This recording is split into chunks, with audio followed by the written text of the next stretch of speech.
श्रावणं मंगलं भगवान् वीरो मंगलं गौतमो गणिमंगलं कुन्दकुन्दाद्यो जयधर्मोऽस्तु मंगलं सर्वमंगलमांगल्यं सर्वकल्याणकारकं प्रधानं सर्वधर्माणां जयनं जयतु शासनम् नत्वा जिनेन्द्रं गतसर्वदोषं सर्वज्ञदेवं हितदर्शिकं च श्रीजैनसिद्धान्तप्रवेशिकेयं विरचते स्वल्पधियामिताय कर्म स्वरूप को जान कर कर्म स्वभाव पहचान कर तत्व को भोग कर भय सिद्ध भगवान भय सिद्ध भगवान। अपन लोग पढ़ रहे हैं जैन सिद्धांत प्रवेशिका, स्वाध्याय कर रहे हैं इसका। और इसके अंदर अपने एग्जाम में 292 से लेके और आखिर तक के जितने भी हैं 341 तक एग्जाम है, तो इसका रिवाइज 340। अपन लोग रिवीजन करेंगे इसका। आज रिवीजन पूरा हो जाएगा, कल हो जाएगा, और संडे में एग्जाम हो जाएगा इसका। ठीक है ना, आप लोग रिवीजन ध्यान से पढ़ लो इसका, तो संडे में इसका एग्जाम कर लेंगे। ज़्यादा से ज़्यादा लोग जो है वो एग्जाम देने की कोशिश करो। स्वाध्याय जरूरी है भैया, बाकी सब मजबूरी है। जो सिद्धांतों का ग्रहण अपन लोग करते हैं ना, ज्ञान के अंदर सिद्धांतों ग्रहण करते हैं, ये पूंजी हो जाती है अपने आगे तक के लिए।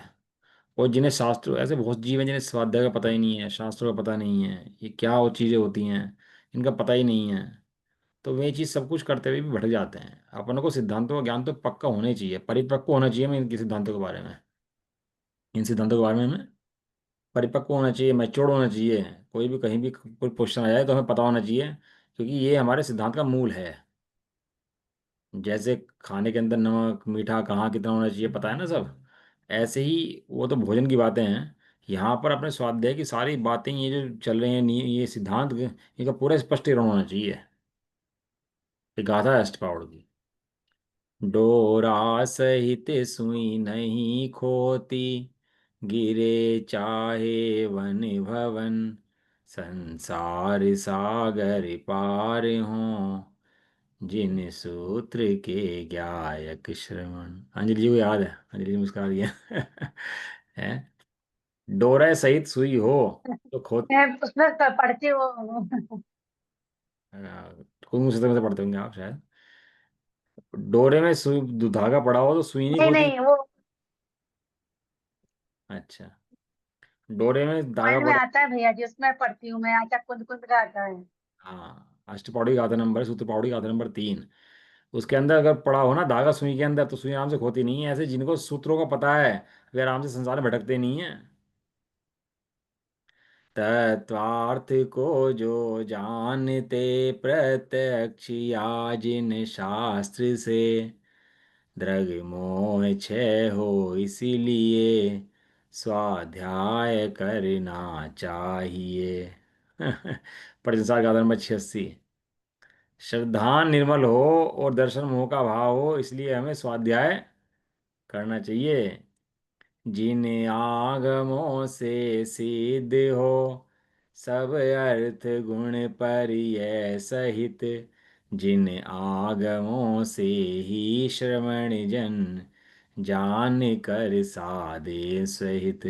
स्वाध्याय के द्वारा जानो कि हित क्या है अहित क्या है, इसको पहचान कर हित के मार्ग में लगो और हित के मार्ग में से हटो। यही पता लगेगा स्वाध्याय के अंदर ही।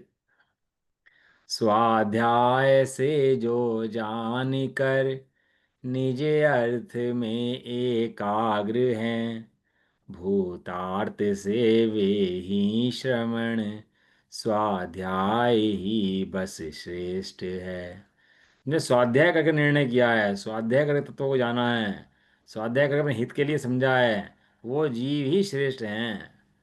और जो बस देखा देखी लग गए, कहने सुनने से लग गए, वे जो श्रेष्ठ नहीं है। इसलिए तत्व निर्णय करना चाहिए, स्वाध्याय करना चाहिए, स्वयं पर का ज्ञान करना चाहिए, भेद विज्ञान करना चाहिए। मूल है इन सिद्धांतों का। तभी जीव इस आश्रव से बच सकता है, नहीं तो आश्रव से नहीं बच सकता। कोई विधि बचने की आश्रव से नहीं है। स्वाध्याय बहुत जरूरी है भैया। चलो पढ़ते हैं अपन लोग की परिभाषाओं को, क्या कह रहे हैं। आश्रव किसे कहते हैं? तो बंध के कारण को आश्रव कहते हैं। और जिस आश्रव के अंदर बंध नहीं है तो आश्रव भी कहते हैं, लेकिन कहने का आश्रव है, कहाय का शेर है कहते हैं नाहर का शेर। नाहर का शेर माने एक कंबल के ऊपर शेर निकाल दिया। वो एक कहने का शेर है, शेर है नहीं। जिस आश्रव के अंदर बंद नहीं है वो कवाए का आश्रव है, आश्रव है नहीं। बिल्ली हो, अब बिल्ली को बताओ भैया जी चीता कैसे होता है, कि बिल्ली जैसा होता है। तो बिल्ली के जैसा चीता होता है क्या? चीता अलग होता है भैया, बिल्ली अलग होती है, दोनों के अलग अलग रूप हैं। तो बंद सहित आश्रव हो उसे ही आश्रव कहा गया है यहाँ, ठीक है ना। आश्रव के कितने भेद हैं, बहुत क्लास चली इसकी तो खैर अपनी। आश्रव के चार भेद हैं: द्रव्य बंध का निमित्त कारण, द्रव्य बंध का उपादान कारण, भाव बंध का निमित्त कारण और भाव बंध का उपादान कारण। ये निमित्त उपादान की हमने कहानी बहुत पढ़ ली इसके अंदर। निमित्त कौन है, उपादान कौन है? उपादान के बिना कार्य नहीं होता। निमित्त लाख कोशिश करे, लेकिन अगर उपादान की योग्यता ना हो तो कार्य करने में समर्थ नहीं है। और जब उपादान की योग्यता होती है तो निमित्त बाहर में कोई ना कोई मिल ही जाता है कार्य करने के लिए। आपने बहुत चर्चा उस बारे में उदाहरणों से कर ली है सब चीजें ना। अगला क्या है, कब बंध का कारण आया था ना, कारण। तो कारण किसे कहते हैं? जो कारण है। तो कारण माने कार्य की उत्पादक सामग्री को कारण कहते हैं। ये कार्य हुआ कैसे, कारण क्या है इसका? ये फसल हुई। फसल होने का कारण क्या है? कि भैया उसने बीज गिरा, हल जुताई करी, किसान लगा। तो ये जो उत्पादक सामग्री है, जिनके कारण कार्य हुआ है, उसको बोलते हैं कारण। रोटी क्यों बनी? यहाँ पर आटा था, आग थी, तवा था, बाई थी। ये क्या हुई? सब कार्य की उत्पादक सामग्री। और जो कार्य की उत्पादक सामग्री हो है उसको क्या बोलते हैं? कारण। अपन पढ़ रहे हैं बंध का कारण, हम्म। कि बंध का कारण क्या है। तो बंध के कारण क्या हम समझ रहे हैं कि ये बंद हुआ क्यों। ये बंद किस कारण से हुआ? बंद आश्रव हुआ, बंद हुआ, ये किस कारण से हुए? तो कह रहे इसके दो भेद हैं। कारण के कितने भेद हैं? कारण के दो भेद हैं: समर्थ कारण और असमर्थ कारण। दो भेद इसके पढ़े थे हमने अपन लोगों ने। समर्थ कारण किसे कहते हैं? कि प्रतिबंध के अभाव सहित सहकारी समस्त सामग्रियों के सद्भाव को समर्थ कारण कहते हैं। समर्थ कारण के होने पर अनंतर समय में कार्य की उत्पत्ति नियम से होती है। इसका अपने पढ़ा था, अनंतर क्षणवर्ती पूर्ववर्ती पर्याय जो है वो जो है समर्थ कारण है। उसके अभाव होने पर नई पर्याय का उत्पन्न उत्पाद होता है, और वही समर्थ कारण है। तो असमर्थ कारण यहाँ पर कह रहे हैं भिन्न भिन्न प्रत्येक सामग्री को असमर्थ कारण कहते हैं। असमर्थ कारण कार्य उत्पत्ति का नियामक नहीं है।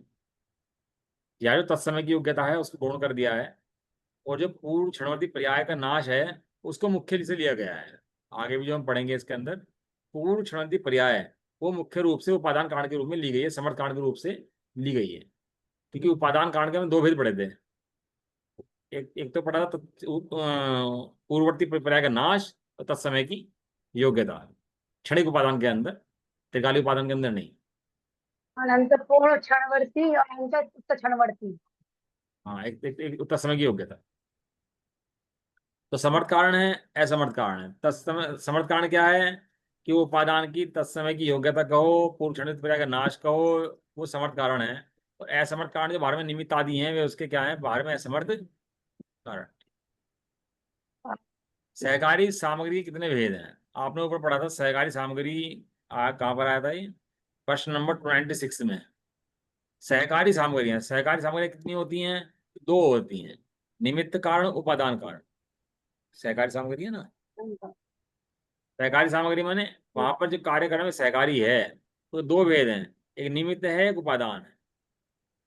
उपादान जो कार्य रूप परिणमन करे, वास्तव में वही कार्य के नियामक कारण है। और नियमित निमित्त कारण जो उस समय उपस्थित था वो निमित्त कारण है। और बात है, निमित्त कारण किसे कहते हैं? जो पदार्थ स्वयं कार्य रूप नहीं परिणमता किंतु कार्य की उत्पत्ति में सहायक होता है उसे निमित्त कारण होते कहते हैं। जैसे घट की उत्पत्ति में कुंभकार, दंड चक्र आदि। तो निमित्त है वहां पर, क्योंकि वहां पर जिस समय उपादान कार्य करता है उससे भारे निमित्त होता है। जैसे आप ये लगाओ कि भारे मन है, वचन है, काया है, राग है, और एक ज्ञान है। अब ज्ञान परिणमन कर रहा है, तो ज्ञान का परिणमन मन वचन काया से, राग से चल रहा है, कि ज्ञान का परिणमन ज्ञान से चल रहा है?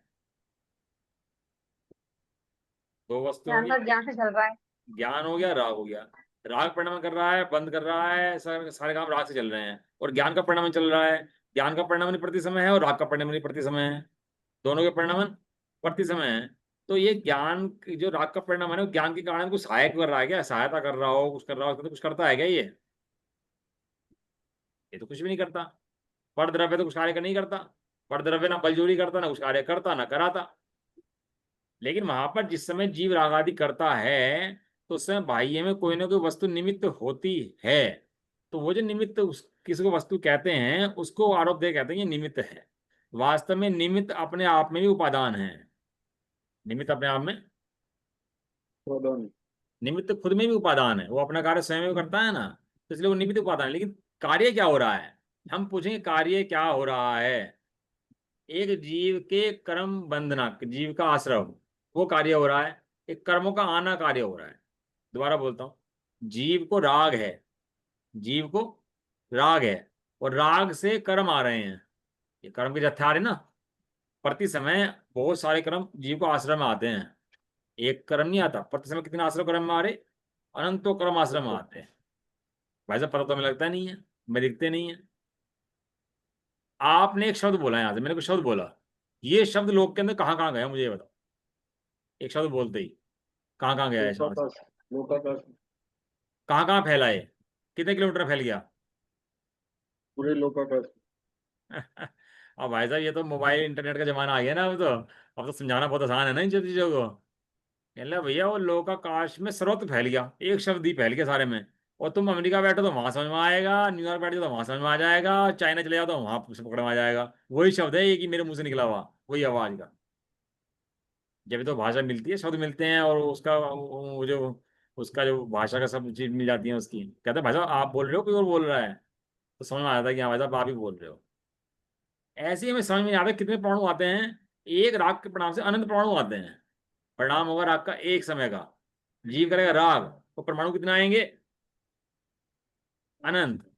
तो जो परमाणु आए हैं, उनके अपेक्षा कहो से उपादान लोगे तो जीव का राग निमित्त है। और जीव के राग की अपेक्षा कहोगे तो कर्मों का आना निमित्त है। एक की अपेक्षा वो, और उसकी अपेक्षा, बाई ने रोटी बनाई। ये चीज यहाँ पर लेता हूँ, आपको थोड़ा भारी पड़ गया होगा। बाई ने रोटी रोटी बनी। बनाई। तो बाई ने तो अपने हाथ पैर चलाए खाली बस। उसमें रोटी तो खुद अपने आप आटा गुथा, आया और चला गया। बाई तो अपने हाथ पैर चलाने ही करता है, रोटी का बनाने का करता तो आटा है। लेकिन वहां पर क्या है, रोटी की उपादान देखोगे तो निमित्त बाई है, और बाई का उपादान देखोगे तो रोटी निमित्त है। बाई ने अपने हाथ पैर ऐसे क्यों चलाए, ऐसे ऐसे क्यों नहीं चलाए। बाई खड़ी थी और वो ऐसे ऐसे हाथ पे चला रही, और ऐसे ऐसे क्यों चला रही, वो अपने हाथ पे ऐसे चलाए, ऐसे चलाए, वो ऐसे ऐसे क्यों चला रही है अपने हाथ। क्योंकि यहाँ पे आज असमर्थ कारण क्या होंगे जी? हैं। यार रोटी बनाई भाई ने, तो उसमें असमर्थ कारण भी होंगे कुछ? हाँ दोनों से लगेंगे ना भाई। जब बाई के हाथ पैर चलने की गति से देखोगे तो उसमें समर्थ असमर्थ लगेंगे, और जब रोटी की अपेक्षा देखोगे तो उसमें समर्थ असमर्थ लगेंगे। जहाँ कार्य होगा उसके अंदर कारण लगेगा। आटे का रोटी बनने रूप कार्य हुआ तो वहां कारण लगेंगे समर्थ असमर्थ। और बाई का हाथ पैर चलाना हुआ तो वहां कारण लगेंगे समर्थ और असमर्थ। ऐसा दोनों में लगेंगे, दोनों की अपेक्षा। पति और पत्नी शादी हुई आपस में, दोनों की शादी होगी ना आपस में। अकेला रह सकता है, अकेला आदमी पति बन सकता है, नहीं। अकेली स्त्री पत्नी बन सकती है। नहीं। नहीं। दोनों क्या बने, मिलकर पति पति पति पत्नी। बने ना। अब जो इसे पति कहा जा रहा है, ये इस पत्नी की अपेक्षा से तो पति कहा जा रहा है। वो पत्नी को कहा जा रहा है इसको, इस पति की अपेक्षा इसको पत्नी कहा जा रहा है। जब आप पति को देखोगे तो पति उपादान कारण है, और निमित्त कारण क्या है, पत्नी। और जब पत्नी को देखोगे पत्नी। तो पत्नी उपादान कारण है, और हमारे पति निमित्त कारण है। निमित्त कारण। क्योंकि इसकी वजह से इसको कहा जा रहा है पत्नी, और इसकी वजह से कहा जा रहा है पति। ऐसा। तो हम्म। दोनों में लगता है आपस में कारण देखते हैं, कारण क्या है, कारण क्या है, कार्य क्या हो रहा है, उसके कारण क्या है। तो पहली दृष्टि आई कार्य क्या हो रहा है। हम आपसे पूछते हैं कार्य क्या हो रहा है। आप कहोगे रोटी बन रही है तो हम उसका कार्य को बताएंगे, और आप कहोगे भाई हिल रही है तो हम उसका बताएंगे।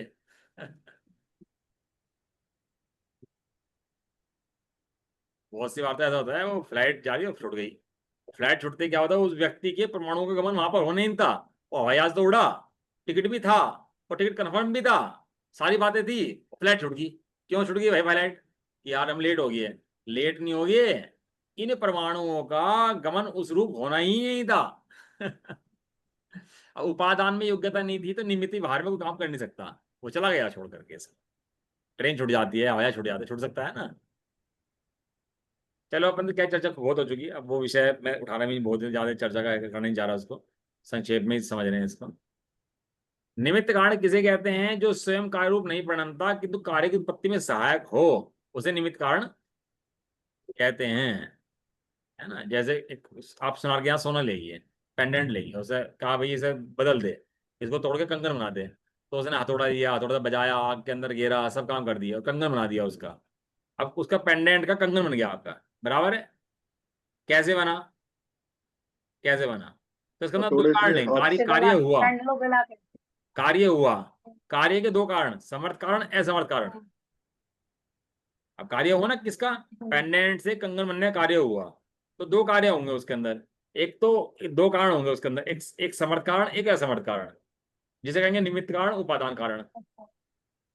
उपादान कारण में हाँ, उसकी उस समय की योग्यता ही ऐसी थी बनने की कि वो टूट करके कंगन बनना था। लेकिन बाहर में निमित्त कारण कौन बने उसके अंदर? आग, हथौड़ा, सुनार, ये सब निमित्त कारण है। क्लियर है ना अब तो?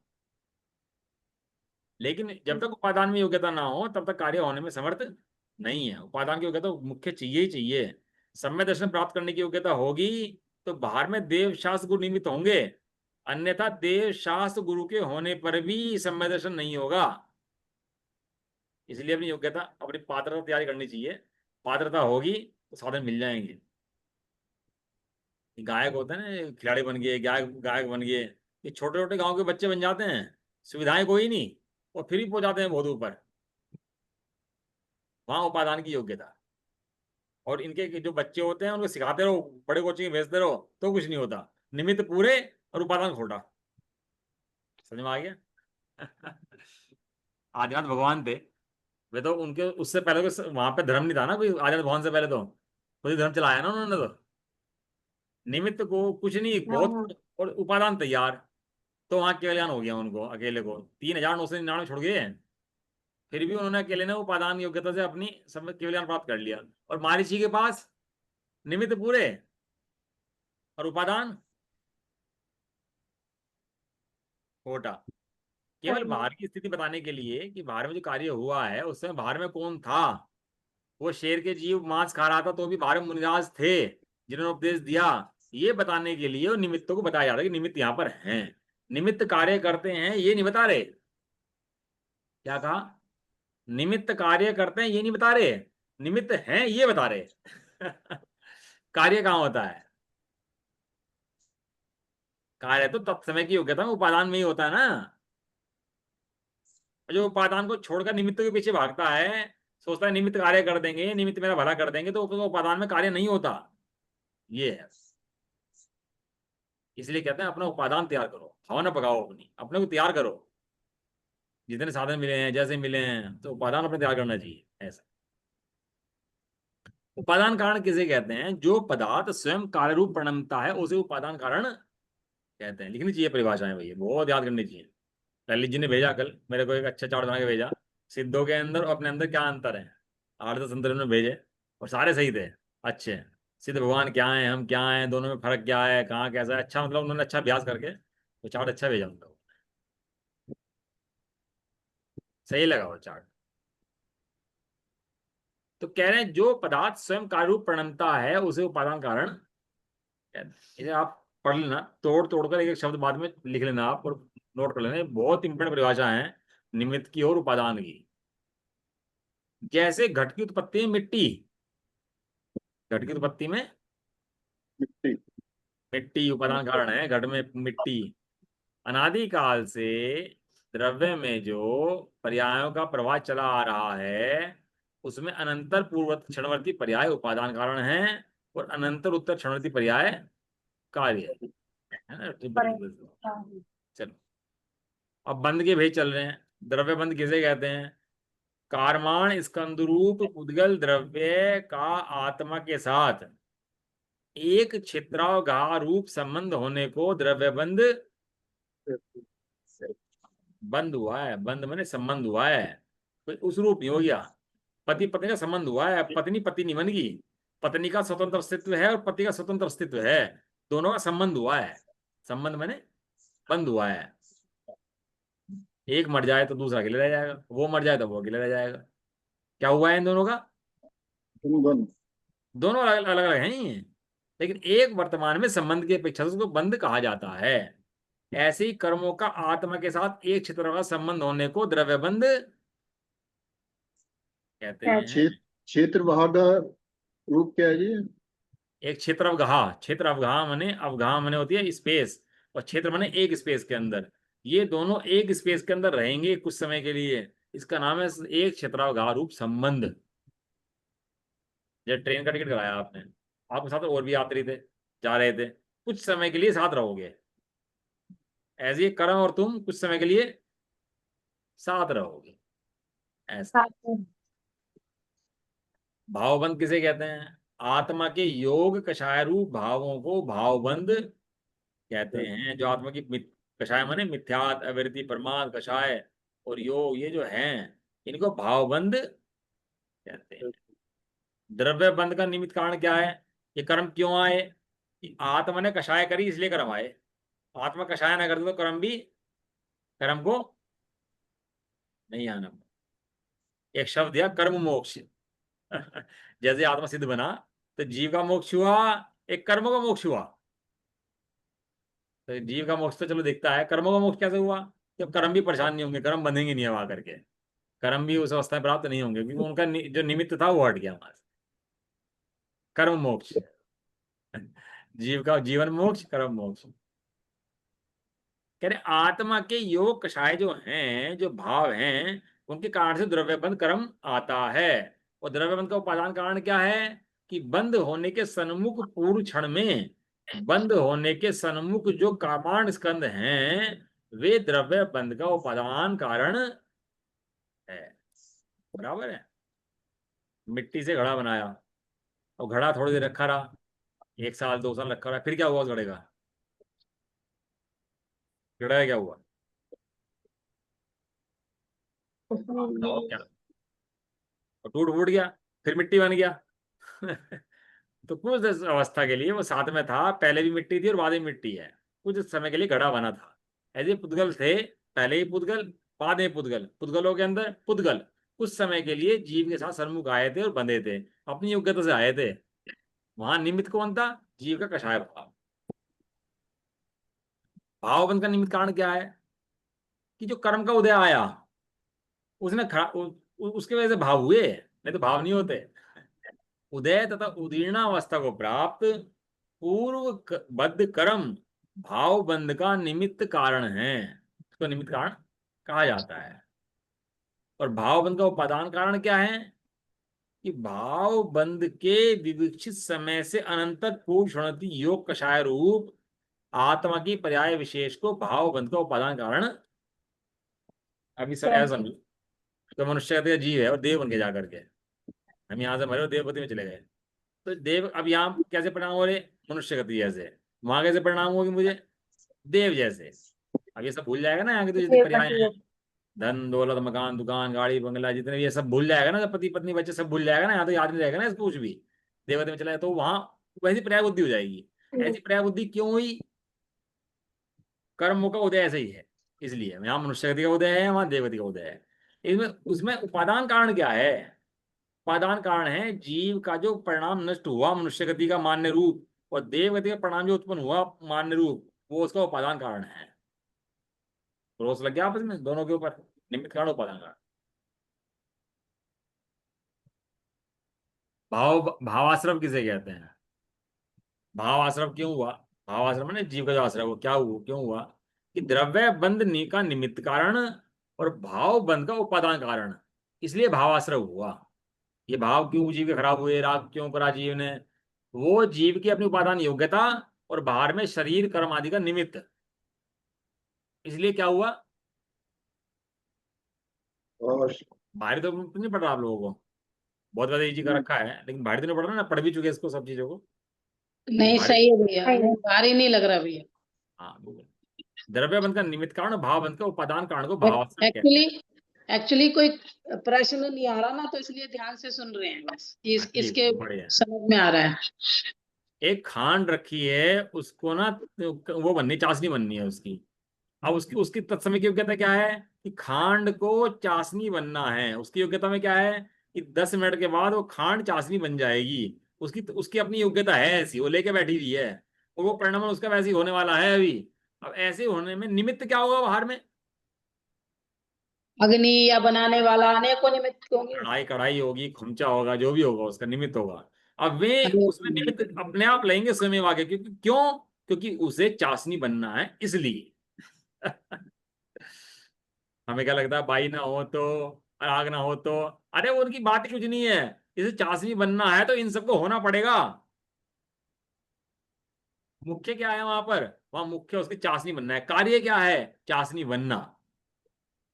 अब मुख्य कार्य क्या होगा? जीव को सिद्ध बनना। तो सभाएं होंगी, जीव सुनेंगे, समझेंगे, इन सिद्धांतों का अभ्यास करेंगे। मुख्य कारण ये होगा उसका मोक्ष जाने का। वो अपनी योग्यता लेके बैठा हुआ है ना, इसलिए उसकी योग्यता काम करती है भाई। शेर का जी जंगल में बैठा तो योग्यता काम कर रही थी, मुनिराज निमित्त रूप में उतर गए ऐसा। भैया बिजनियों में भी इसके ऊपर एक कहानी आती है कि एक बार यम यम बोलते हैं ना उनके यहाँ, तो कि यम जाते हैं, किसी की मौत होती है तो उसको यम उसके प्राण लेने जाता है। हाँ हाँ, तो यम उसकी है ना वो, हाँ उसके पहाड़ों में छोड़ आया था उसको। कबूतर को कि भाई, वो हाँ निकला कि मुझे ये कि क्यों मुस्कुराया, कि भाई मैं ये सोच रहा हूँ इसको 2 मिनट के बाद मेरे को 10,000 मील दूरी से लाना है, और ये हाँ, कबूतर बेचारा 2 मिनट में 10,000 मील दूर कैसे जाएगा। और वो सही। पूछा उसने, नारद उसे छोड़ आया, और वो वहीं छोड़ आया जहाँ उसे मरना था। बिल्कुल ऐसे जिस समय तत् है ना, वो गाथा अपनी को, वो तो है ना उसकी, कार्तिक अनुप्रेक्षा की। जम जम हाँ तस्सी देशे जम काले जैन व्याणेन। तो गाते हैं जिस देश में, जिस क्षेत्र में, जिस काल में, जिस भाव से, जिस वस्तु का जो परिणमन होना है, उसमें उसका परिणमन होके रहेगा। और निमित्त निमित्त भी होके रहेंगे उसके वैसे ही। इसलिए तत्समय की योग्यता की बहुत कीमत है भैया, इसे समझना चाहिए। इतना सहज हो जाए बिल्कुल, जैसे गाड़ी न्यूट्रल चलती है ना बिल्कुल बिना गियर के, और ऐसा ऐसा सहज हो जाए बिल्कुल एकदम कि भैया बिल्कुल सब समय की योग्यता में सारा काम स्वयं ही होने वाला है। बिल्कुल निर्भर करने वर्धने के परिणाम से निर्भर हो जाए बिल्कुल। ऐसे एक सिद्धांत के अंदर मर्म है। द्रव्याश्रव किसे कहते हैं? द्रव्य बंध यानी कर्मों का तो आना उपादान कारण, और जीव ने जो भाव खराब करे वो भाव बंध का निमित्त कारण, उसको क्या कहते हैं? द्रव्य आश्रव कहते हैं। यही दो दिक्कत है बस जीव के, द्रव्याश्रव भाव आश्रव। अगर ये समझ में आ गया ना, तो सारा कॉन्सेप्ट क्लियर हो जाएगा जीव का, क्या है क्या नहीं। प्रकृति बंध और अनुभाग बंध में क्या फर्क है? चार बंध होते हैं ना, प्रकृति, प्रदेश, स्थिति, अनुभाग। चार प्रकार का बंध होता है ना? तो उसमें क्या अंतर, क्या भेद है उसके अंदर? प्रकृति में तो भैया वो 8 प्रकार के कर्म, ज्ञानावर्णी, दशनावर्णी, मोहिनी, अंतराय, आयु, नाम, हाँ गोत्र, वेदनीय, कौन से बनेंगे। हाँ ऐसे और ही। अनुभाग मतलब वो कितनी पावर से उदय में आएंगे। बराबर बिल्कुल ऐसे ही।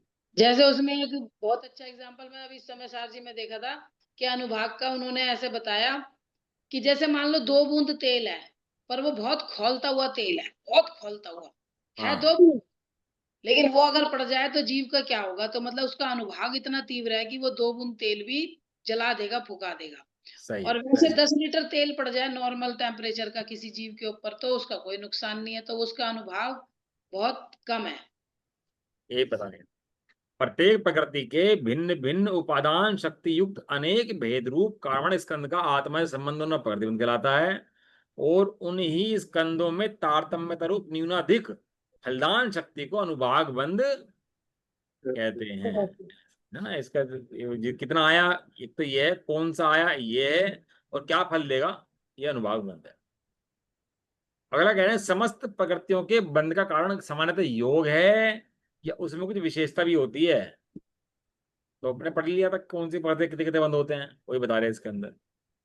जिस प्रकार भिन्न भिन्न उपादान शक्ति युक्त नाना प्रकार के भोजनों को मनुष्य हस्त आदि द्वारा विशेष इच्छा पूर्वक ग्रहण करता है, और विशेष इच्छा के अभाव में उदर पूर्ण करने के लिए भोजन सामान्य ग्रहण करता है, उस ही प्रकार यह जीव विशेष कषाय के अभाव में योग मात्र से केवल साता वेदनीय रूप कर्म को ग्रहण करता है, परंतु वह योग यदि विशेष कषाय से अनुरंजित हो तो अन्य अन्य प्रकृतियों का भी बंध करता है। करता। बहुत सारे कर्म आते हैं। एक कुछ कर्म ऐसे आते हैं जिनमें जीव की इच्छा नहीं जुड़ी होती है, और कुछ कर्म ऐसे आते हैं जिनमें जीव इच्छा पूर्वक बलपूर्वक प्रयोग करता है। तो दो तरह के कर्मों का आते हैं, एक योग होता है, कर्म आते हैं। लेकिन एक जी कषाय करता है, राग करता है, द्वेष करता है, उससे कर्म आते हैं। तो दोनों के अंदर फर्क है।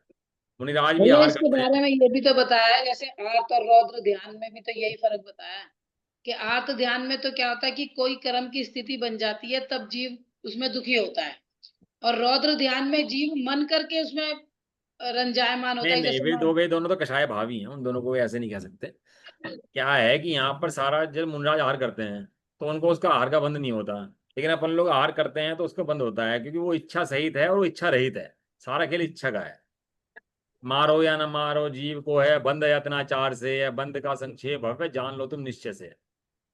वो यदि जमीन देकर चल रहा है और जीव मरता है तो उसको बंध नहीं होता, क्योंकि वहां पर वो संकल्प सावधान है के और परमात्मा का भाव है। लेकिन उसी के अंदर प्रमाद हो और सावधान ना हो तो उसका बंध पूरा संकल्प हो। के साथ है। तो ऐसे जीव, संकल्प के साथ मारेंगे तो बंद होगा, नहीं मारेंगे तो नहीं हाँ, होगा, है ना भैया। जीव कषाय और से भैया मुनिराज संकल्प भी के आहार को साथ जाते है। हैं, हैं। मुनिराज भी आहार को जाते हैं, तो जाते तो इच्छा से ही है, बिना इच्छा के थोड़ी आहार को जाते हैं। नहीं नहीं, वो इच्छा वो वाली नहीं है जो कषाय जो बता रहे ना वही, पर मिथ्यात, अविरति, प्रमाद, वो उसका भेद पड़ेगा ना उसके अंदर। हाँ वो तो भेद है। हाँ, तो यार मिथ्यात जनित इच्छा की मुख्य रूप से बात है इसके अंदर। या हाँ कषाय वो तो सही है। मिथ्यात मिथ्यात वाली कषाय मुख्य रूप से। हाँ ये तो है। हाँ, तो उनके मिथ्यात वाली कषाय नहीं होती, इसलिए तो इसलिए उनको प्रकृति का बंध उसको कम उसको नहीं होता, जो इच्छा से करता है उसको बंध होता है। अगला है प्रकृति बंध के कारणत की अपेक्षा से आश्रम के कितने भेद हैं।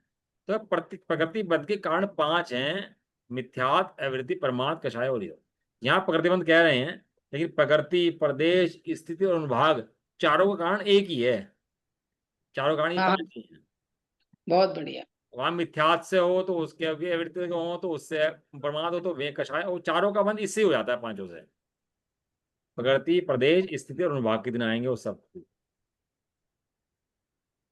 अगला है मिथ्यात किसे कहते हैं। 5 कारण बताए ना, उसमें मिथ्यात किसे कहते हैं कि मिथ्यात प्रकृति के उदय से अदेव में देव बुद्धि, अतत्व में तत्व बुद्धि, अधर्म में धर्म बुद्धि इत्यादि विपरीत अभिप्राय, उल्टी मान्यता रूप जीव के परिणाम को मिथ्यात्व कहते हैं। पहचाना ही नहीं भैया, आपा नहीं जाना, देव नहीं जाना, शास्त्र नहीं जाना, गुरु नहीं जाना, तत्व को नहीं जाना, अभ्यास किया नहीं, तो क्या होगा भाई तेरा, क्या होगा, भूलेगा संसार के अंदर, और क्या होगा। ऐसा जो मान्यता रूप परिणाम है जीव का, ये मानता है कि मैं करता हूं, ये मान्यता ही मिथ्यात्व की जनक है। अब मुख्य जब मिथ्यात्व है तो मिथ्यात्व के कितने भेद हैं कि मिथ्यात्व के 5 भेद हैं: एकांत मिथ्यात्व, विपरीत मिथ्यात्व, संशय मिथ्यात्व, अज्ञान मिथ्यात्व और विनय मिथ्यात्व। एक बाप के 5 बेटे। बाप इनका एक ही है सबका, बाप अलग नहीं है।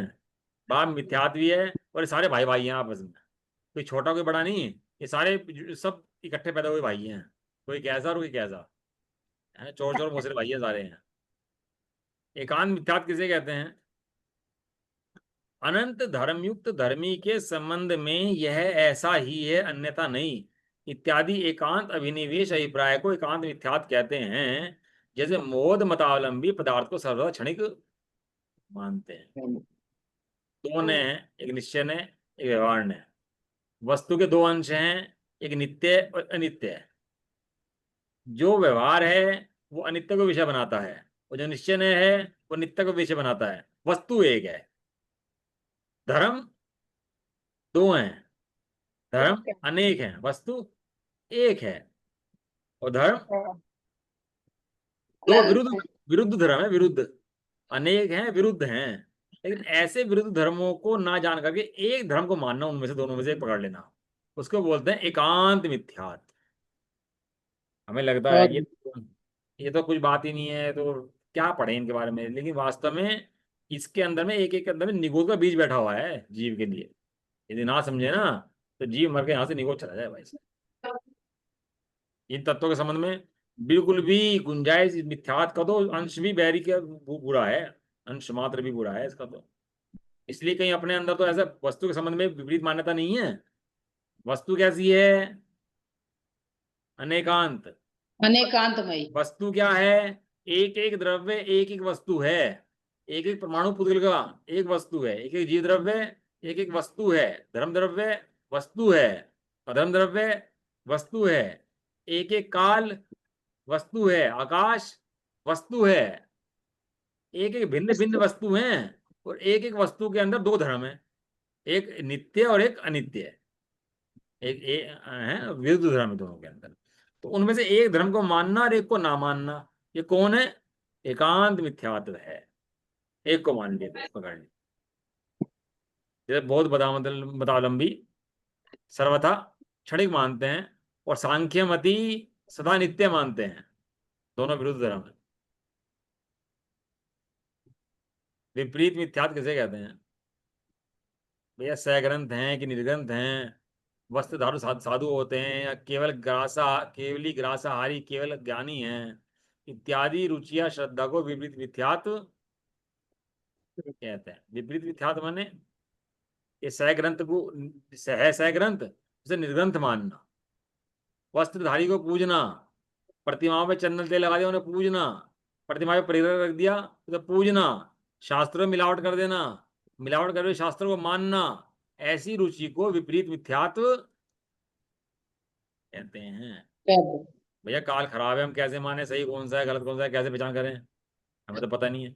इसके बारे में टोडरमल जी ने बहुत लिखा, परीक्षा प्रदानी का विषय बहुत दिया उन्होंने, बहुत लिखा कि कोई मिलावट कर दे तो क्या हो, कोई एक मिलावट कर दे तो क्या, तो ढूंढ लें, बहुत मिलावट कर दे तो क्या हो, तो गलत समझाया हमें तो क्या हो। तो मोक्ष और भाषा पढ़ लेना चाहिए एक बार सबको अच्छे से बैठ करके, सारी वस्तु निर्णय सही हो जाएगा बिल्कुल। अगला मिथ्यात्व संशय मिथ्यात्व किसे कहते हैं? संशय नाम ही क्या है, संशय। पता नहीं भैया क्या है। तुम तो अपनी दुकान देखो, धर्मात्मा सब, हमें तो भैया अपने से मतलब है, हम तो कमा रहे खा रहे, तो हमें नहीं पता क्या होता है। धर्म का लक्षण हिंसा है, अहिंसा है, दया रूप है, दया रूप है, कोई कुछ कह रहा कोई कुछ कह रहा, हमें को लेने देने नहीं भैया। इत्यादि रूप से संदेहयुक्त श्रद्धा को संशय मिथ्यात्व कहते हैं। टिकता ही नहीं कहीं। बेपैंती का लोटा जो तो घूमता है ना, ये ऐसे घूमता रहता है, इसको ठिकाना नहीं है। अगला है अज्ञान मिथ्यात्व किसे कहते हैं? जहां हित अहित के विवेक का कुछ भी सद्भाव नहीं होता है, ऐसी श्रद्धा को अज्ञान मिथ्यात्व कहते हैं। जैसे पशु वध में धर्म मानना, पत्थरों को पूजना, अरोड़ों को पूजना, है हिंसा में धर्म मानना, ये सब क्या है? अज्ञानी तो है। इतना धर्म चल रहा है ना, सारा का सारा इतना चल रहा है, ये सब ज्ञान मिथ्यात्व है सारा, ये ज्ञान मिथ्यात्व चल रहा है तो सारा ये। हनुमान जी का मुंह बंदर जैसा बना दिया, कृष्ण को कैसा बना दिया, तो सब रूप बदल दिए, तो सारा का सारा ज्ञान मिथ्यात्व है। ये सब मिथ्या दृष्टि जीव है भाई सारे। बहुत आए जीव तो मिथ्या दृष्टि आएंगे और मिथ्या दृष्टि चले जाएंगे। लास्ट का है विनय मिथ्यात्व किसे कहते हैं? सबके परिभाषाएं अलग अलग हैं, इसलिए सब में भिन्नताएं हैं, विभिन्नताएं हैं इसके अंदर, कोई एक एक नहीं है, सब अलग अलग परिभाषाएं हैं। समस्त देवों और समस्त मतों को समान मानना, बहुत पाए जाएंगे ऐसे। भैया जो भगवान देगा उसको नमस्कार कर दो भैया, हमारे से तो बड़े हैं तो हम तो नमस्कार कर देते हैं सबको, जो जैसा मिला हमारे से बड़ा है नमस्कार। समस्त देव हो समस्त मत हो, जो अपने से दिख गया उसे नमस्कार कर दिया। भाई साहब मिथ्या दृष्टि बड़ा हो ही नहीं सकता, मिथ्या दृष्टि अत्यंत हीन है। सद्धर्म का है मूल दर्शन जिन वरेंद्रों ने कहा, हे कान वालों सुनो। क्या है आगे? नहीं पता किसी को? याद नहीं आ रहा, मतलब मुंह पे नहीं आ रहा है तो सद्धर्म का है मूल दर्शन, सम्यक दर्शन जिसे नहीं है वो पूजने के योग्य ही नहीं है। सद्धर्म का है मूल दर्शन जिन वरेंद्रों ने कहा, हे कान वालों सुनो, दर्शनहीन वंदन योग्य ना। वाह। है दर्शन से रहित, और गाता है पढ़वाना चाहे पैर अन्य से, वे खुद भी मिथ्या दृष्टि हैं और बनाते दूसरों को मिथ्या दृष्टि है। ऐसी गाथाएं हैं। और ये कोई हल्की गाथाएं नहीं है, ये अष्टपौड़ी गाथाएं हैं। लो देखो एक, देखो मिल जाए तो एक 3-4 गाथाएं हैं मुख्य मुख्य।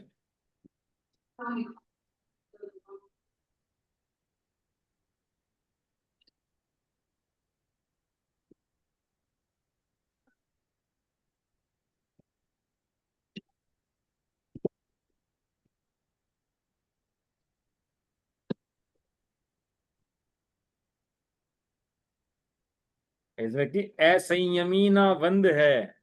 जो असंयमी है उसकी पूजा नहीं कर सकते आप, चौथे गुण स्थान वर्ती की पूजा नहीं कर सकते आप, चौथे गुण स्थान वर्ती हो। द्रगहीन वस्त्र विहीन भी, वो किसी ने वस्त्र उतार दिए हो और समय दर्शन से रहित हो, या तो असंयमी हो, चौथे गुण स्थान में हो, या वस्त्र उतार करके और जो समय दर्शन रहित हो, दोनों ही एक समान है, दोनों ही संयत है नहीं, दोनों की नहीं कर सकते। बहुत सारी गाथाएं हैं, अब क्या क्या बताएं आपको। चाहे नमन द्रगवंत से पर स्वयं दर्शनहीन हो, है बोधि दुर्लभ उन्हें भी, वे भी वचन पग हीन हो। न तो वचन मिलेगा न पैर मिलेंगे उसको। जो समय दर्शन से रहित है, और समय दर्शन जो सही था प्रणाम कराना चाहता है उनसे, उसको ना वचन पैर नहीं मिलेंगे, मतलब स्पर्शन रसना दूसरी इंद्रिय है, वचन रसना इंद्रिय, यानी कि एक इंद्रिय बन के निगोद में जाए। एक इंद्रिय बनेगा, निगोद में जाए। यद्यपि करें वे उग्र तप शत सहस्त्र कोटि वर्ष तक, पर रत्न त्रय पावे नहीं सम्यक्त विरहित साधु सब। करोड़ों वर्ष तक तप कर लें, त्याग कर लें, लेकिन सम्यक दर्शन अगर नहीं है तो वे संसार में रुल जाने वाले। ये बहुत सारी गाथाएं हैं, अष्टपावड़ के आचार्य कुंदन देव लिख गए, तो आज बोलने की हिम्मत पड़ती है, नहीं तो ये बहुत बोलने की हिम्मत नहीं पड़ सकती किसी कि बाहर में वेश नग्न हो तो नमस्कार करें कि नहीं करें। हम पूछते हैं सम्यक दर्शन है कि नहीं है।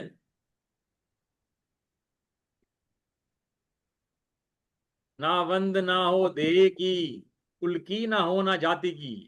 यहाँ हमारे यहाँ वंदना न देह की है, न कुल की है, न जाति की है। किसकी है? सम्यक दर्शन की वंदना है, सम्यक ज्ञान की वंदना है, सम्यक चारित्र की वंदना है, और जो उनको धारण किए हुए है उनकी वंदना है।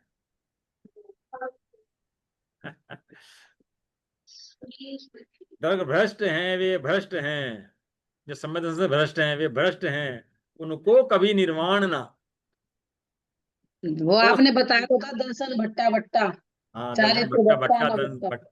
सिद्धंदी चारित दर्शन भट्टा चारित भट्टा ना सिद्धंती। जो लाज गारव और भयवश पूजते भ्रष्ट को। देखो लास्ट गाता बहुत बढ़िया गाता। जो लज्जा से, मद से और भय से, जिनके सम्यक दर्शन नहीं है, उन्हें पूजते हैं, किस किसके वशीभूत होकर। आचार्य कुंदन देवी गाथा है, अष्टपाउड़ दर्शन पाउड़ी गाथा नंबर 13।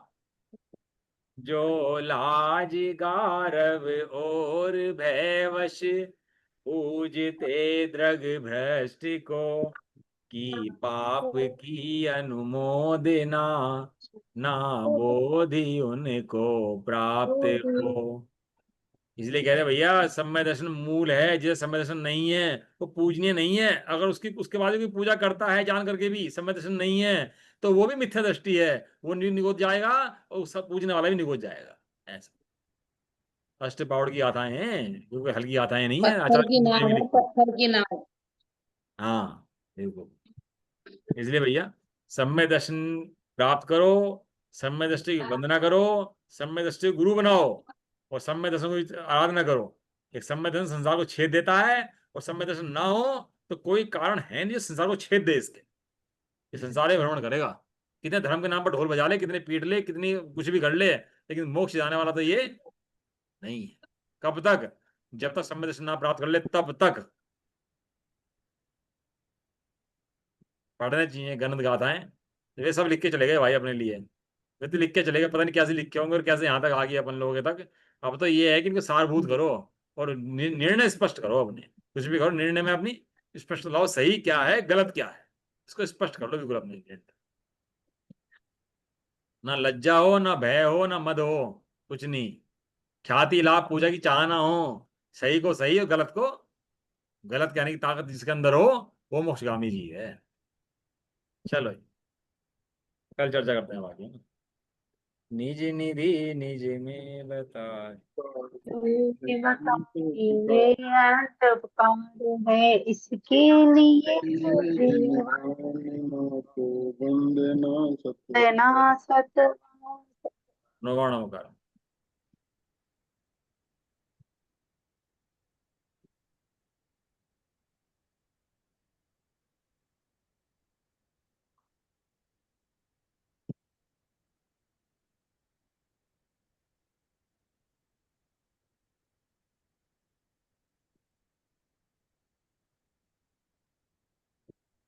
जय बोलो दाशनी रानी माता की। जय जय हो। हो। जय हिंदुस्तान जैन हो। धर्म की। जय जय हो। हो। एक साथ जय बोल। हो। सभी को जय जय श्री राम। श्री सभी को जय श्री राम। जय जय। जय।